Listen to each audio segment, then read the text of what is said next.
Today on CityCast Las Vegas, I'm talking with producer Layla Muhammad about the world's largest consumer technology industry event, CES. It's also one of Vegas's biggest conventions, totaling 3 million square feet and over 100,000 attendees. Layla and I are going to talk about the cool, the bad, and the disappointing things she saw at CES. It's Tuesday, January 10th, 2023. I'm Vogue Robinson, and this is CityCast Las Vegas.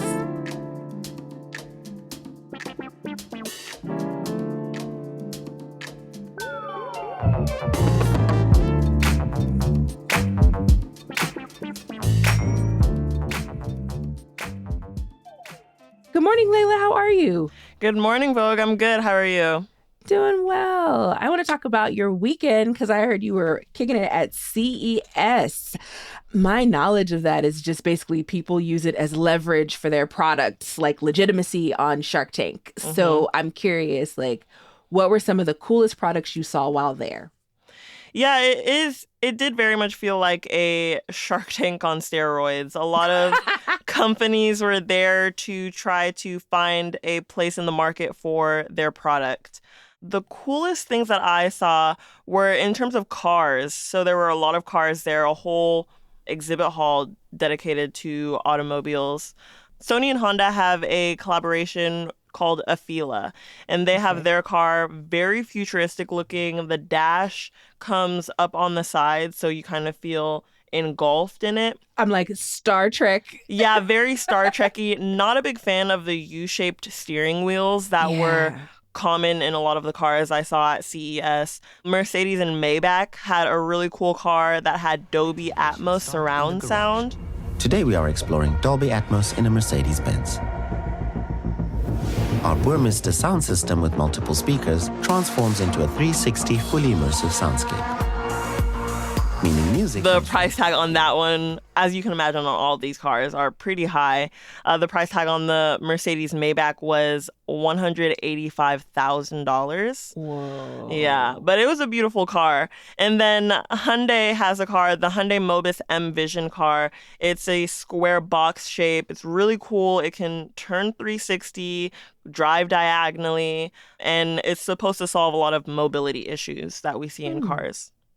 Can you get a wheelchair inside of that car, or is it just... Yeah, you can get a wheelchair inside of it. You can plug in your wheelchair inside of the car. Ooh, okay. The seats are configured so they're back to back, so I think that's supposed to give you more room for wheelchairs, easier to get in and out of the car.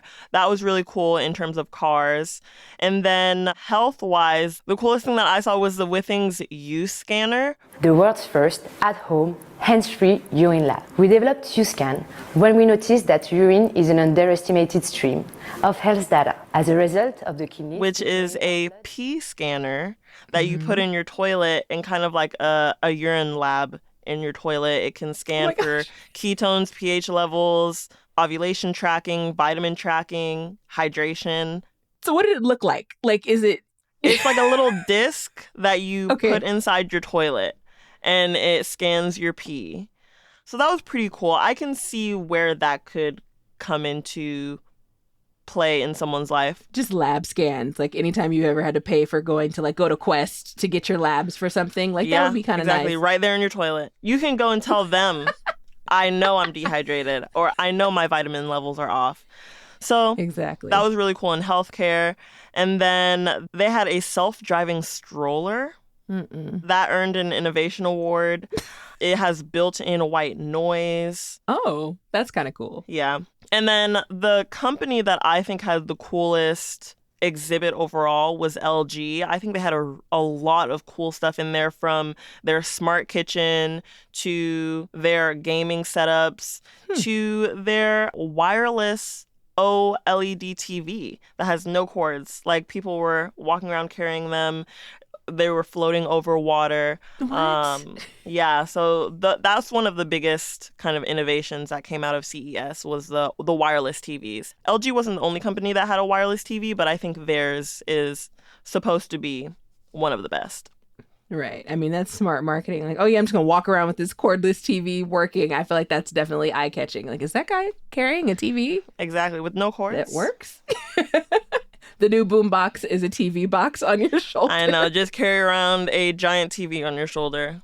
For the people. For the people. So that's all the cool stuff. So was anything disappointing? Disappointing. I think this was my first time in a long time at the convention center, and the convention center has gone through a lot of remodeling since the pandemic. And this was my first time inside the Vegas Loop, which is basically the Tesla tunnel that runs and connects the different halls of the convention center. And so I was really excited. A lot of people were going down there really excited to see what was up.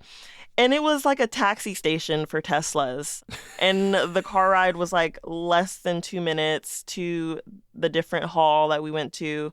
Oh. And it just seemed like everyone down there waiting for their group's Tesla to drive up or a Tesla to drive up could have fit on a train or a tram or something that could have driven everyone at once instead of each individual group getting in a Tesla. But I mean, it was a cool experience. The tunnels were lit up and they played music in the Teslas.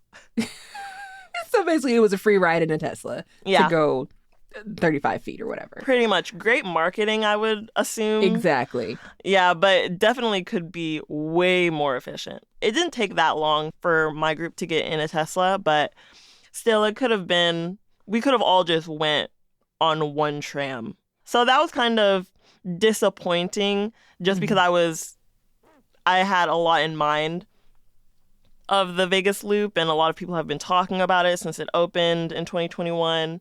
And it was kind of like okay, it's a ride in a Tesla through a colorful tunnel. Yeah. I don't need sparkly lights that much. That's what Christmas is for.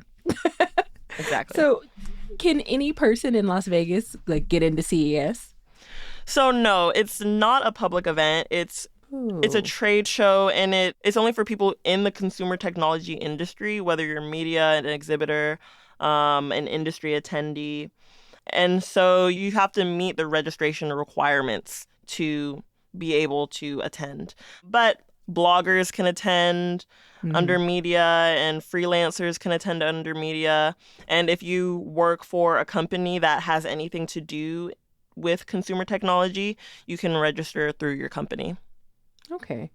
So it sounds like those are the kinds of people it attracts. So like, I guess, what kind of person do you think would have the most fun there?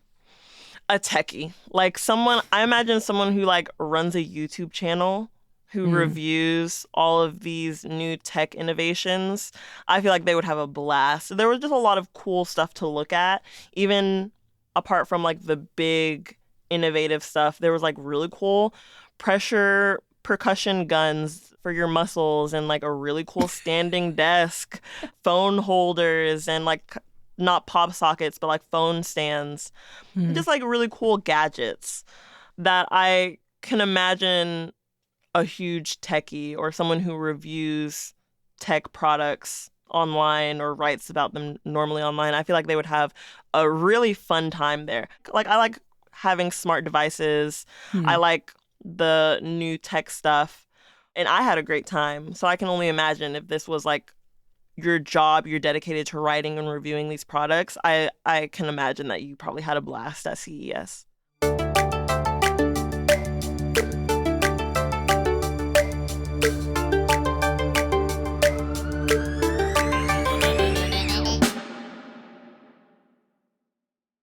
Has CES always been in Las Vegas? Like, did it start here? So no, it actually started in New York City in 1967. And then in the 70s and 90s, it was held twice a year, once in Vegas and then once in Chicago. And then starting in 1998, they kept it annually in Las Vegas. And it's one of our largest conventions. And how did attendance change this year compared to previous years? Yeah. So I definitely think we're back to pre-COVID numbers, and maybe even surpassed that. There were 115,000 attendees this year with 3,200 exhibitors. And there were exhibitors at the Convention Center, the Sands, City Center. They were very strict with the protocols this year. No one was allowed to enter the buildings that didn't have a badge. The exhibits seemed like they were nicely spaced out. A lot of signs saying to limit handshaking, which was a good reminder for a lot of people. Nice. And a lot of people still wore masks. So I think a lot of people are mindful of COVID precautions during the convention, but it was definitely back to those pre-COVID numbers. Okay, so we talked about these products. They all sound super cool, but I know that they're also hella expensive. So if we're talking about this, wonderful, like these things that can change accessibility, but also aren't financially accessible. So the stroller is $3,800. The Dolby Atmos Maybach car is $185,000. Like, is CES really about technological advancements as a society, or do you feel like it's more like it's showcasing expensive new toys for the wealthy? I think definitely both. There was definitely that element of like, look at our cool new gadgets that we have, look at what we have to take pictures, best cameras, best drones, best heat-seeking devices that were very much, you don't see the accessibility aspect immediately, especially with those price tags. But with things like the stroller, like the urine scanner, like the mobility car from Hyundai, I think some companies are trying to have solutions for accessibility issues that they're not putting that on the forefront of marketing. The forefront is like, look at our shiny new products. Look at this cool thing. Yeah. But I think to some extent, like, it's all about innovation. A lot of companies were talking about accessibility and the environment. There was a whole exhibit from SK Technologies. You went into this darkened room and they showed the water levels rising on major monuments.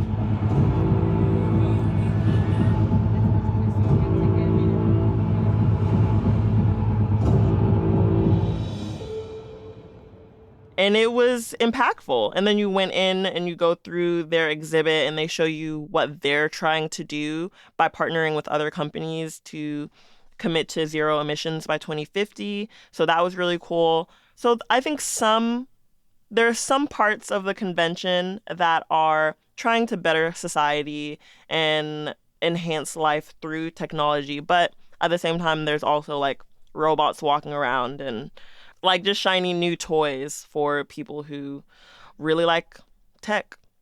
Right, for sure.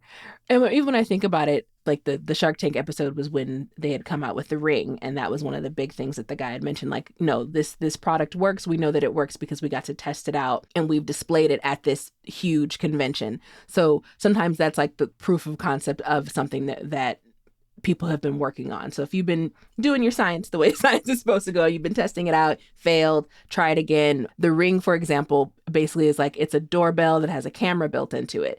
And I think over time, it's changed and transformed into more than that. So it's good to see like products being created and people, I don't know, like being able to be an inventor and then showing off this invention. I feel like it's an adult science fair. Yeah, in some ways for these major companies. And a lot of companies too are international and they're bringing their products to try to find a market in the US, trying to find buyers. Like there was this really cool $8,000 standing desk, but they're not going to sell individual units because the shipping would break them. They're wanting like an office space to sell to and like a company in the US to partner with. There was like a really cool electric bike docking station, but they needed bike companies in the United States to partner with so they could use their bike docking station to bring to cities. And that partnership too could make it less expensive too for the products. Like if they get purchased in bulk or a company buys them, then hopefully that'll make it more accessible. Like if we worked at an office. Yeah, exactly. Then we could get these standing desks right through the company. Well, Layla, I'm glad you got to go. And hopefully next year I'll get to go too, because I want to walk around. I want to go try this disappointing tunnel. Yes. I mean, it's there year round. We could go this weekend. Okay, I'll hit you up. All right. Thanks so much. Thanks, Vogue.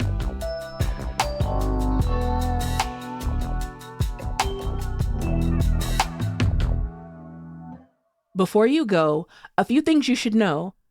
If you're driving to Utah anytime soon, allow for extra time. That section of the freeway will have a new project for drivers to contend with, a bridge project in the corner of Arizona. Traffic will squeeze down into one lane, alternating directions. It's expected to last into the spring. Also, there will be several vigils this week for Ashari Hughes. She's the student athlete who died after a flag football game this week. There's one today at 5 p.m. at Doolittle Community Center and another one at 7 p.m. tomorrow at her home field at Desert Oasis High School.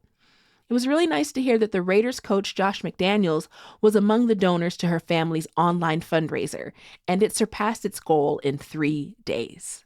Sending love to her family.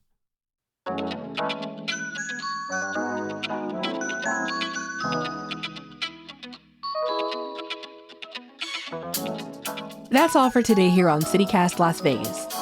Do you have a friend who geeks out over new technology? Send them this episode. Also, go ahead and rate the show, leave us a review, and subscribe to our morning newsletter. We'll be back tomorrow morning with more news from around the city. Talk soon.